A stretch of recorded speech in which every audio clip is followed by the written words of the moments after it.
Hello, fellow fans. Welcome to FDM Presents Beyond Boundaries.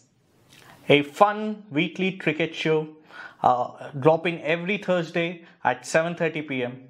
where we cover every aspects of cricket from A to Z, and also we deep dive into one particular topic. As the name suggests, Beyond Boundaries, we are going to discuss topics on cricket, but it will be beyond cricketing boundaries. Where we discuss macro view of cricket from the fans' perspective. Oh, he's hit this one, Miles. Great shot. Oh, it's a biggie. In a one-sided game in Centurion. I mean, all it is happened. agony after agony, and you are not recovered yet, and still it is happening. Yeah. So, let's leave that apart. Supporting Indian team is like a toxic relationship, man. It's so hard. Every time we reach final, we have high hopes. In knockouts, we get bundled out. I mean, then you should talk about RCB and the fans' relationship in that way. It would be more toxic. I would have said last 14-15 years it's been... Yeah, it's very difficult to be an Indian fan as well as an RCB fan. So let's leave that aside right now. Let's move into our first segment, which will be our the cricketing topic about the previous week. Let's discuss about India's series. We got the revenge we wanted after the World Cup debacle. We thrashed Australia 4-1. I mean, it is बोलते ना एक मरहम लगाया है देख जहाँ दर्द हुआ है वहाँ पर थोड़ा सा लगाया, but it felt a bit okay. I didn't watch T20 completely because I was not in a mood. I think a lot of fans would not also be in a mood. Even India won 4-1, they would still be in that mood. Okay, we lost. Finally, Surya Kumar Yadav played a brilliant role in those 45 days. But none of the fans are really interested with Surya's performance. It would have mattered in finals, but that's okay. He was captaining in the series, and shit happens. Yeah, shit happens. But he led the Indian team pretty well, and winning 4-1 against Australia side. They were also coming good in that series. They had still a lot of match winners in the team, but still India won with a very young team. So I feel he's a cool customer in captaincy. He handled Arshdeep, Avesh Khan really well in those crucial moments where they would have lost it. In one game, obviously Maxwell stole it from us. That game had a horrendous finish. We were about to win that game. Whitewash would have been really good. One is also great. Yeah, it's great. Then after India travelled to South Africa, where India played T20 first, where they won 2-1. Then the ODIs, they also won 2-1 there. Then the current series which is going on, and first let's talk about some other teams who recently had you just want to jump over India. I just want to mention 2-3 names who did really well in this 45 days, although we didn't watch much of cricket. Someone like Rinku Singh really played a blistering innings. I feel he has sealed his spot in this Indian setup. We need a finisher. We wanted some finisher. Since Hardik is always injured, he comes when he's means when he wants to play, he comes.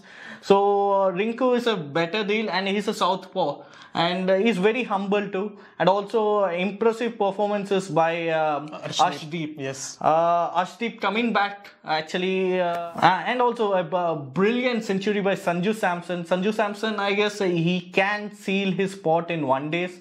But I don't know how the dynamics works when Virat retires. Maybe Sanju in number 3. That's how it goes. Or I think if he's playing good, because he was in ODIs at least he's consistent. He's giving those 40-50 runs regularly. If he is doing it regularly, then obviously he will be the one who will be replacing. Yeah. He has a pretty healthy average of 56 in ODIs. So what else do you need? So Sanju has actually impressed a lot. And coming into, and also Surya Kumar Yadav, like I said, he scored 200 wickets in those two T20 series, I feel. So all in all, it was a good campaign, but I am still disappointed with certain aspects of Indian cricket, especially the pace bowling department. Apart from Arshdeep, I don't see much of spark in it. The likes of Avesh Khan, Mukesh, Prasidh have been persisted. Mukesh looks like a good candidate. I think he looked decent, not that threatening, not that bad. But we need wicket takers. We need wicket takers. So that's the thing. And also now India should also think of having a fast bowling all-rounder who can replace Hardik Pandya, because Hardik Pandya comes whenever he wants and he wants to captain the side every time. I think you should not talk about his captaincy right now, because I'm still in another zone where he would be captaining Mumbai, where I don't want him to do. But leave that. Let's move on. So now let's move into India versus South Africa Test match series. Unfortunately, it was only 2-match series, so poor planning. So poor planning. I think South Africa are now more prioritizing on T20. That's why the Test cricket was shortened to just 2 games, or they could have done. They could have not played ODIs. Instead of that, they could have played another Test match. There was a heartbreak in the first Test match. And I always feel India has a starting trouble whenever they tour Sena countries. Obviously, yes, they always have that. So that's why they need those extra 2 games. So that's why I was saying, if it had been a 3-game, India had a great chance. Again, they missed the chance again, and I think in the first 2028 they are not traveling to South Africa now. So I don't think our players Virat Kohli and Rohit will be there to win a series over there. That's there. But in first Test, a beautiful 100 by Dean Elgar, which set them the tone. And India batting display was poor, especially in the second innings. We saw Kohli was the only lone warrior. Yeah, so exactly as meant in first innings, KL Rahul played brilliant innings, 100. I thought 240 was a decent enough score there, but our bowlers didn't do justice to the condition, and Dean Elgar deservedly his highest score in his home ground, 180 odd runs. There were 2 bad bowlers in that Test match, actually, Shardul Thakur and Prasidh Krishna. So all the heavy duties was carried by Bumrah and Siraj. Yeah, so but that's why they lost the first match badly by innings and some 30 runs. The fact that Mukesh Kumar came really good. I always vouched him as a good Test player, and he can fill in the boots of Shami in future. Yeah, obviously he's a great potent. Yeah. He's doing in like his line and length is very good. Kind of a Bhuvi kind of line and length, I would say, and even sometimes Shami. I'm just talking about line and length, not about the movement. But he's reaching there. Yeah, he's reaching there, and I would love to see him play more Tests. And now you can agree that Prasidh Krishna is a no-no in Test format. I have been telling from so long. Because he's not consistent after the injury. After he's back from the injury, he's not consistent, and I don't see that spark inside him to do well in domestic as well as international field. Yeah. So that's about the match, I would say. But actually the spicy and the most talkative should be about the pitch, how it panned out from the day one itself. Length ball was coming up here on the head. Yeah, and rightfully today they have told that it's an ordinary pitch. So after the first Test also, Rohit raised that question about if pitch starts turning from day one, then ICC blames about the pitch and they deem it ordinary. But what happens when it seems or swings like that? Wild swing, wild seam. I mean, that's absolutely right on his part. It's not just only spinning condition, it also goes with the seaming condition where it does a lot. So if no one, it should be like a balance of bat and ball. So if that is not happening, you can give the pitch as that rating. Yeah. And it should be both, like if it's a Asian condition or it's a seaming condition like South Africa. Yeah, it was a silent day for Ravindra Jadeja. 0 runs, 0 wickets, 0 catches. So, yeah, it is very rare to see he's not contributing in a match. So that's it from India versus South Africa series.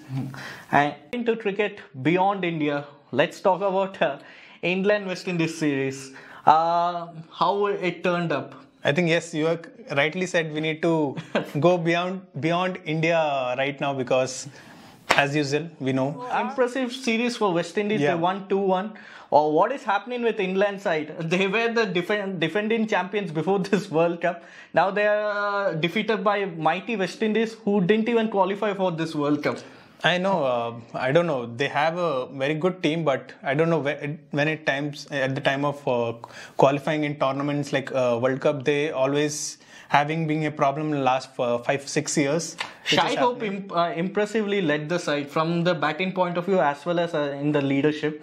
And coming into the T20s, West Indies have resilient. They wanted that all-rounder back, the Superman, and Dre Russ came. Yeah, even Nick Pooran also played quite a really amazing innings.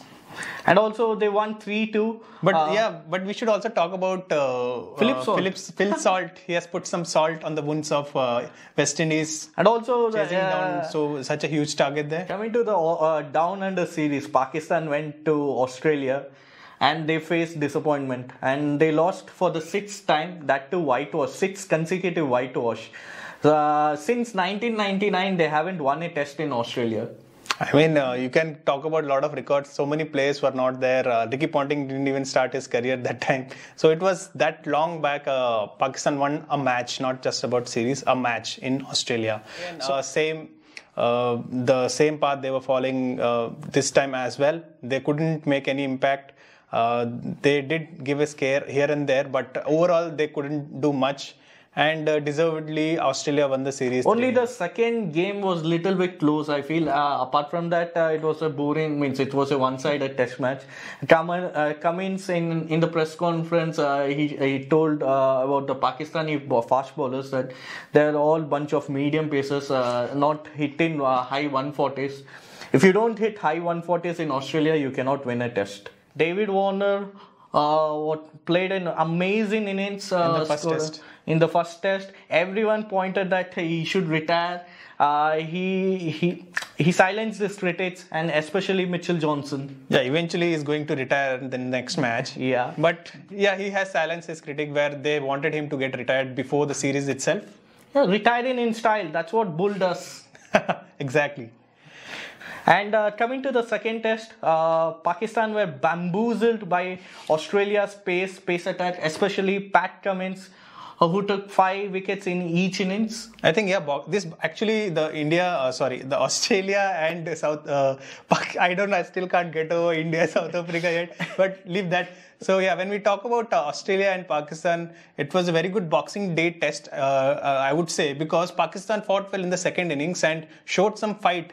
Especially when it was 19 for 4.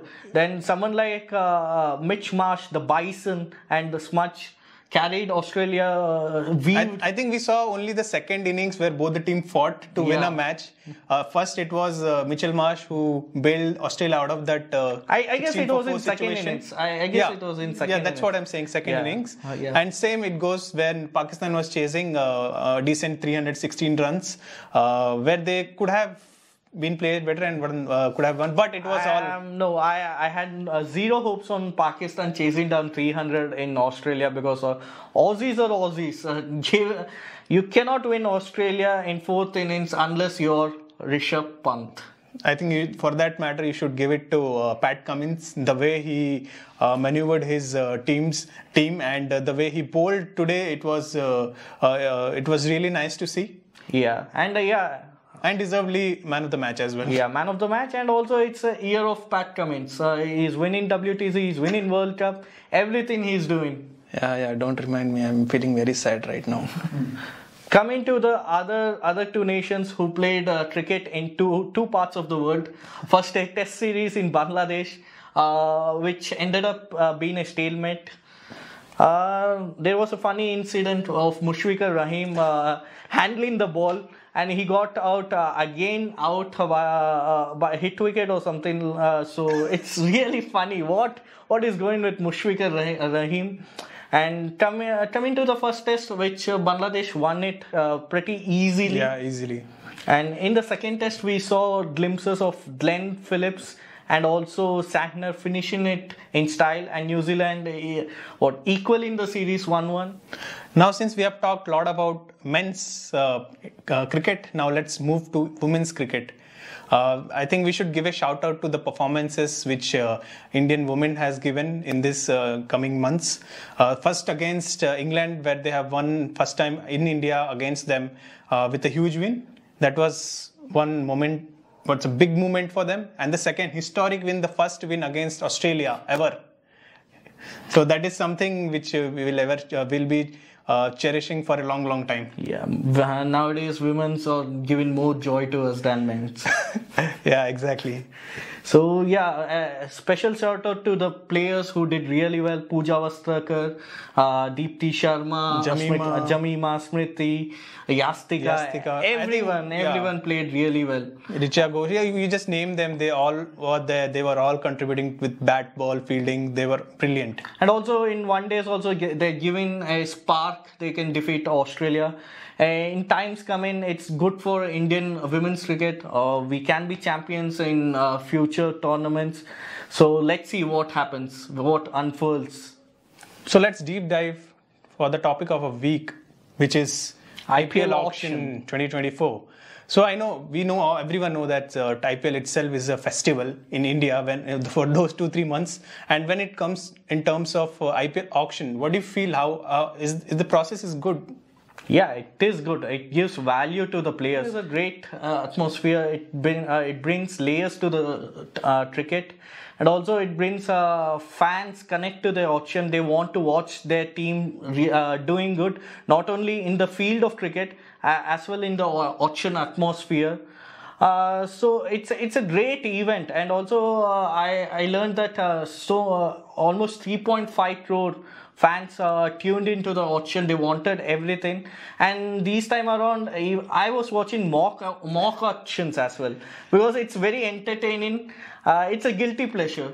I think it's a good place, even good atmosphere where the nerdy cricket fans can have a strategization when they see the auction table, the team, how they strategize. Even as a fan, if you ask me, before going to auction, I'll say, okay, these are my players. How can I strategize? So it's kind of given an atmosphere. It creates a theater where you can indulge yourself and have a live watch there. And even if something goes, or whatever you're thinking, and if it's the same team is taking those players, it clicks. Yeah, fans love the mental game as well, the strategies, the datas involved in the auction. So all the dynamics and also the money involved in it, especially now we are paying the champions the money. I mean, sometimes the strategy goes awry, but as overall, I feel it is a very good strategy purpose. Okay, let's talk about the trades happening in this season. The best trade was obviously Mumbai Indians, Hardik Pandya for a steal, 15 crore. I don't know, is it a steal or it's something under the table? Yeah, you have a captain who has won you one time, another time they've been to finals, he's the captain, and he's been traded just for money. I think maybe not. Yeah, something there are else rumors is going also on. That they have been paid 100 crores GT under the table, but we don't know about it. Oh, that is something for IPL Council, just for their information. I don't know what is that contract or what is that deal. But if you say for player, he has got that much of amount that is on top, which is there, we can see on the table. We don't see under the table thing. So and Hardik actually fits properly in Mumbai Indian setup. Batting, bowling, middle order, captaincy. So he fits all the boxes. Then, but do you think when you have a very good captain, a 5-time champion captain with you, do you think he should be replaced by someone who's coming from other team? That shouldn't be, but he told in that interview that Rohit, Bumrah, Surya, Ishan, Hardik स्वागत करेंगे मेरा. So he has some sort of hope. See, he can say whatever he wants, but when you see, I think it was most likely when the deal was happening, one of the clause was, unless he's captain of Mumbai, he's not going to come. That's where it happened to be a trade where he has been becoming captain for MI now. And I think Rohit was just communicated through the social media channels, platforms that he's no more a captain for MI. And also, I feel very terrible for Rohit Sharma because already after that tournament, he was he was in nowhere. He was disgruntled with his performance, all those things, and now it's like an dagger in his back. So coming to one more smart move, Mumbai Indians send in Cam Green to RCB for 17.5 crore. So very smart move by Mumbai Indians. I mean, they needed money because going into this mini auction, they needed first amount to bid for other players because they were lacking a bit of bowling there. So yeah, they got it. They got the smart deal. But I think it's smart for Mumbai, but not so smart for RCB. Yeah, RCB became a scapegoat in that deal. That's what I can tell. Cam Green, I don't value him for 17.5. Yeah, that's actually too much. 17.5 is actually too much. And coming to other deals, there was a small deal happening between LSG and RR, between Avish Khan and Devdutt Padikkal. Yeah. Devdutt Padikkal suits perfectly for Lucknow atmosphere, LSG. Now, since Rahul has also told that he wants to concentrate in the middle order. I think both the team got good deals. Because DDP was not getting enough chances and he was not RR was not able to accommodate him much. Yeah. And here Lucknow, they wanted a player who can come one down or be the opener. So DDP fits in nicely. Perfectly. And there opposite to there where RR needed a bowler.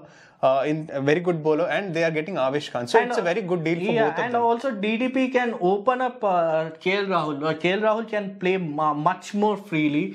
And for RR, I feel that it's not a good deal because they have a bunch of fast bowlers.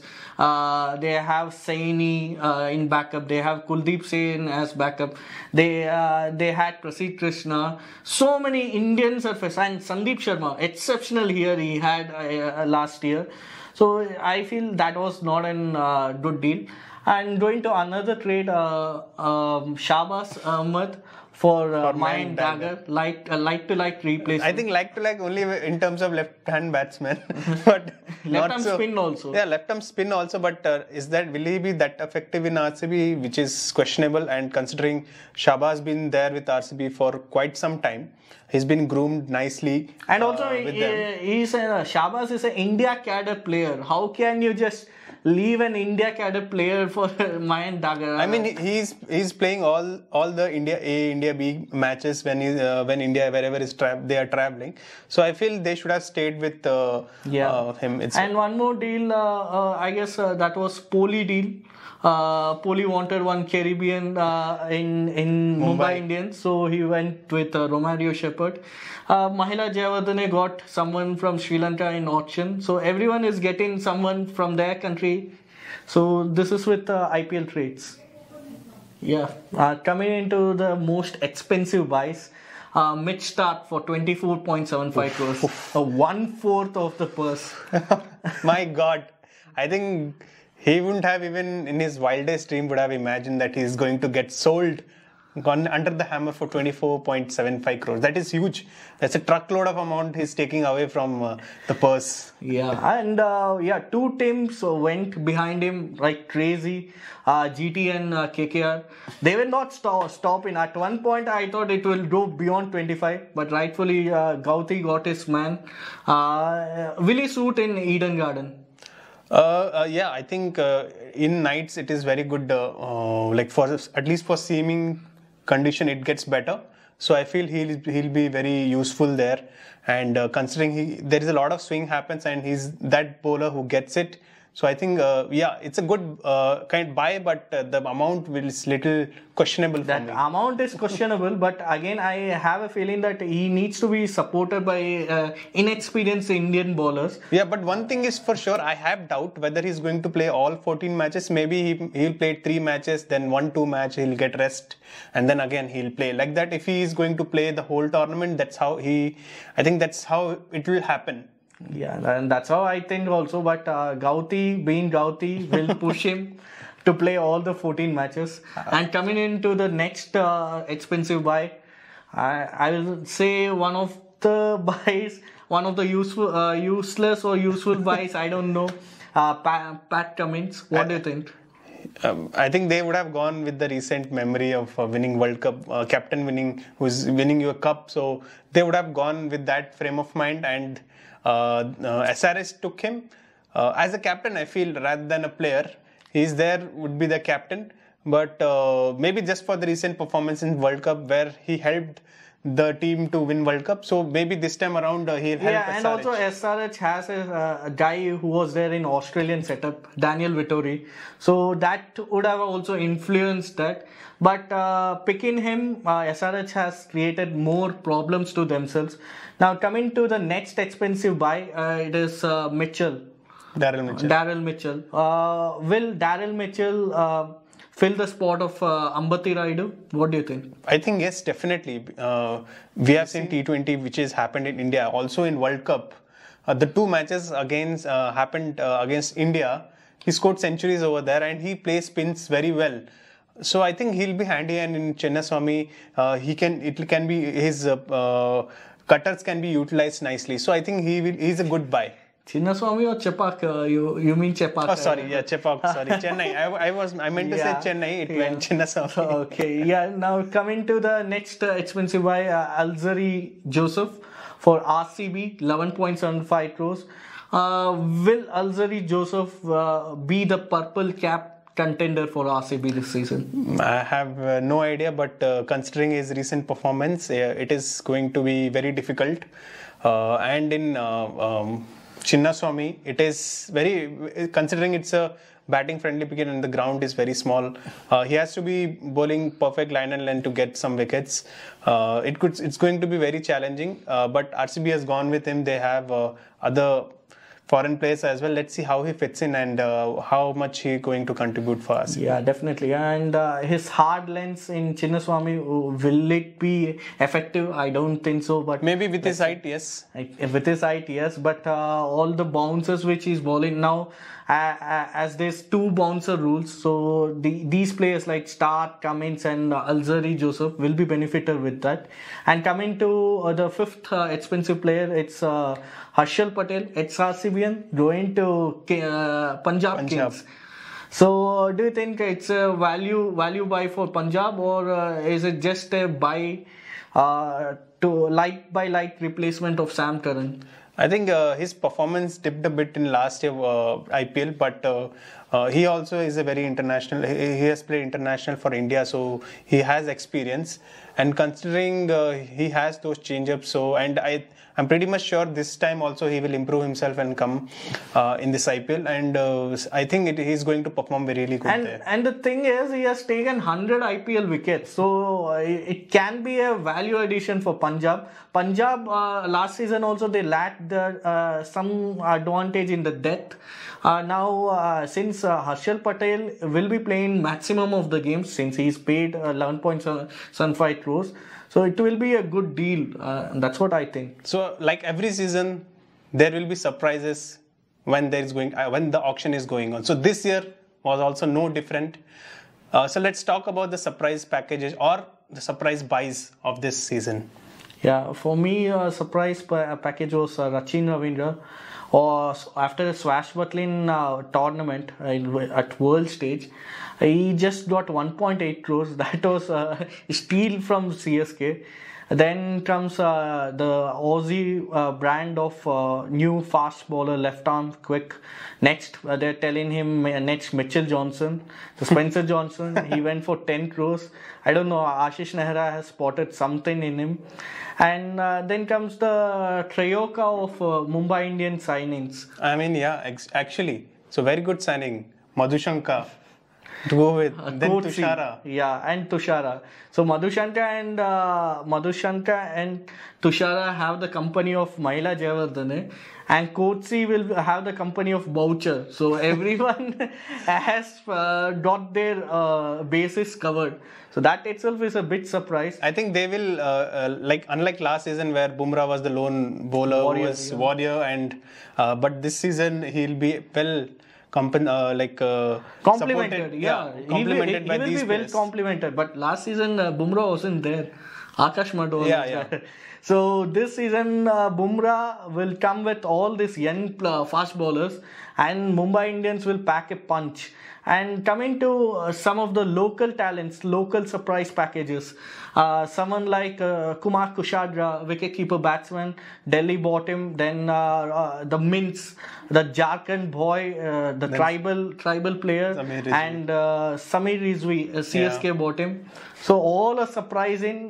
We have to see their games, how better they are. I think whatever the India players been taken, like the domestic players been bought in this auction, they are the players. Actually, I'm eagerly looking their performance. So let's see, they get more chances this season, and how teams unearth their talent. Yeah, let's see. I'm pretty much sure that CSK will definitely use a lot of players, but I want to see if other teams.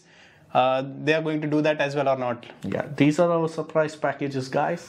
So Shrik, who won the auction? Like they say, well begun is half completed. So what do you think? I think, yeah, as we normally say that the in the IPL at least, that whoever wins the auction, they wins the at least not win, they should qualify for the top 4. So I think for me it is Mumbai, because they had very good trade, they had very good buys. Trade in the sense, there's no other, Hardik Pandya. Yeah, so Hardik Pandya, they got a very good player. He's going to captain as well, so he's one. So, and they have bought, they were lacking last season the bowling. They got the bowling. They got Madhushanka, they got Tushara, they got Kodse. So very good buys in respect of, they are trying to cover the bases, and this year they have done that. Yeah, I agree upon that, but I feel CSK had a very good auction. Although Mumbai covered a lot of bases, but again their bowling attack seems to be a little bit inexperienced, and also they lack a spinner. So someone like Nabi has to play that role, or else he has to play the role of Krunal Pandya, like an all-rounder, who can deliver with the bat and the ball. And also coming to CSK covered all bases, and also they got some cheap buys like Rachin Ravindra, Shardul Thakur for 4 crore is a steal. It's a steal, and I don't know what happened to other teams. They didn't go for him, and also they unearthed talents like Samir Rizvi, 8.2 crores. So that was a good move, and also the Kiwi Mitchell, Daryl Mitchell, who surprised us in the World Cup by scoring 2 centuries against India. I think he understands the condition much better than any other foreign player. And best thing what they did was they got a replacement. They got a perfect replacement for Patirana to play in Chennai, Mustafizur Rahman. Coming to one more team who surprised me a lot was KKR. KKR actually, to be honest, last edition of the IPL, they didn't have Shreyas Iyer, which was a major thing which was missing. And in this IPL, they are coming with Shreyas Iyer as well as Mitchell Starc, who are in red hot form. So that also, and also the main thing before the auction, they got their boy Gauti back. They have done justice to their fans. Okay, so I think these teams are the ones who got the auctions correctly than most other teams. Moving on to the flops of the auction. Who flopped? Who tanked in the auction? I mean, there is no other choice for me. It is only RCB, who royally, as the name suggests, they challenged, but they royally flopped in the auction, as always they do. So again, this auction was no different. With a lot of expectation going into the auction. Before the auction itself, they had a trade. I don't know why they did that. I guess they don't want to turn their fortunes. Obviously, they don't have a turner, like they don't have a spinner apart from Karan Sharma. I think Maxwell to some extent. I don't know how much. But I think these are the only 2 options. And when you talk about their buys, let's talk about their buys. Alzari Joseph, 11.5 crores, if I'm not wrong, or 14. 11.75 crores. 11.75. And also before that, they went heads on for Pat Cummins till 20.5.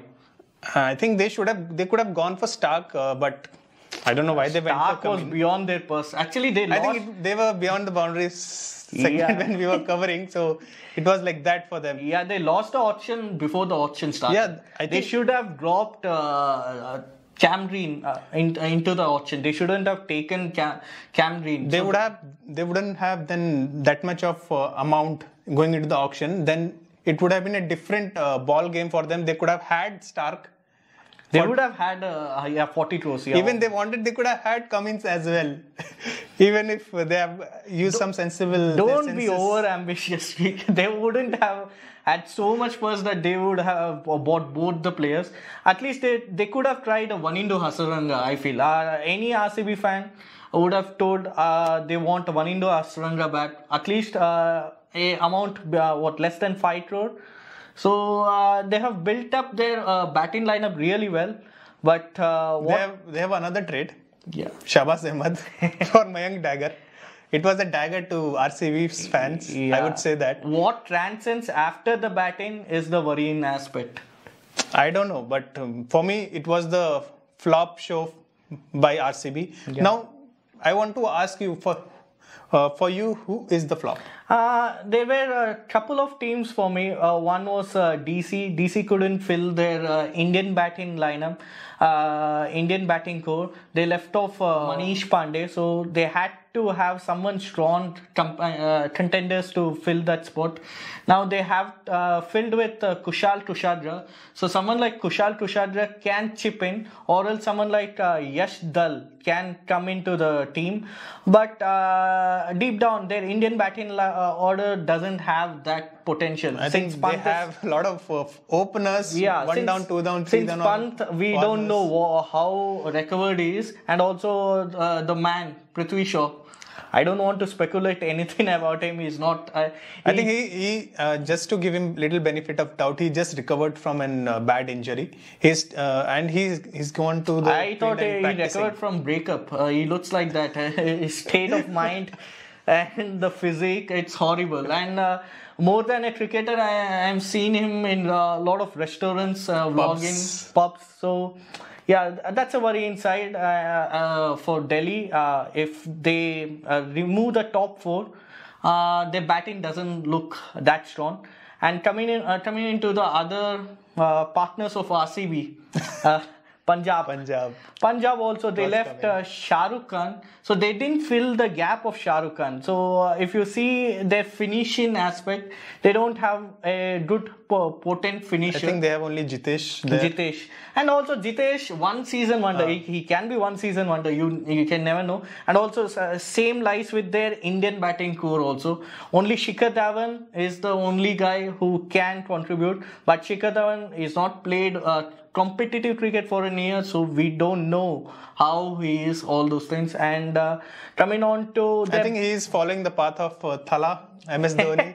When IPL comes before 2 months, 3 months, he'll be ready. He'll be doing practice and he'll be ready by IPL. Yeah, that is there. But Thala hides himself with a pack of batsmen. Shikhar Dhawan is an opener. How can he hide? The only way he can hide is getting out first ball. You cannot compare Thala with Dhawan. But yeah, it's I know. I'm just giving an example, like that time preparation for both of them is equal. Guys, do share your thoughts. Who had the best auction and who were the flops of the auction in our comment section.